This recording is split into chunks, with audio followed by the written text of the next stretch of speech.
Hey everyone, just checking in. Wanted to say a quick hi, and I hope you're doing really wonderfully at the beginning of your new year. So I wanted to also talk to you a little bit about my back bend workshop that I have coming up in 2 Saturdays from now on February 18th from 2 p.m. to 5 p.m. at Padma Studio. So back bends. They are often, myself included actually, our least favorite part of the practice, because we rarely, if ever, move our spine in that direction. And so because of that, the back body just becomes very stiff and very tight. We sit a lot all day, we're always coming forward, we're very rarely going back, right? And so it just feels uncomfortable when we start going in that direction because of all the tightness that's built up over time. So one particular thing I want to share with you today is that the spine has different areas of mobility. So for example, the lower part of the spine is a very mobile part, right? We can move that pretty easily. It still can get stiff, of course, but it's more mobile than the upper back. The neck is also extremely mobile. That is the most mobile part of our spine, our cervical spine. Okay, we can move that in all directions. The thoracic spine, the upper back, is the least mobile.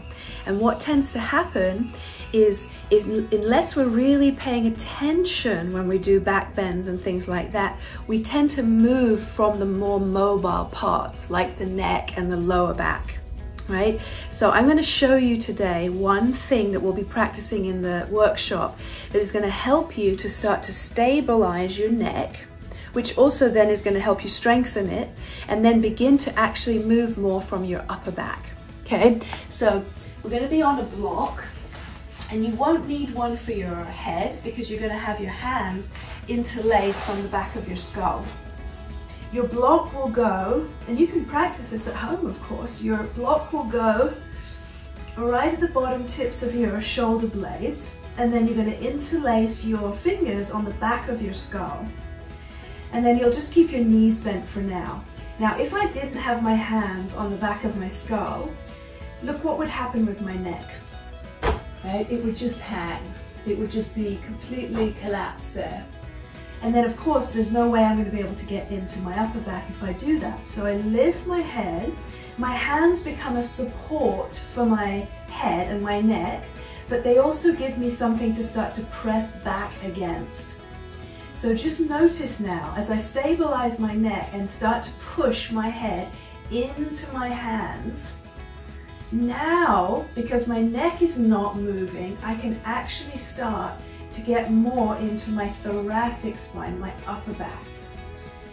And oh, it feels so good when you start to learn skillful ways to get into some of these tight places. All right, so join me on the 18th, and it's going to be a fun exploration and just getting more comfortable and more empowered with back bending. All right, so I hope to see you there. Namaste.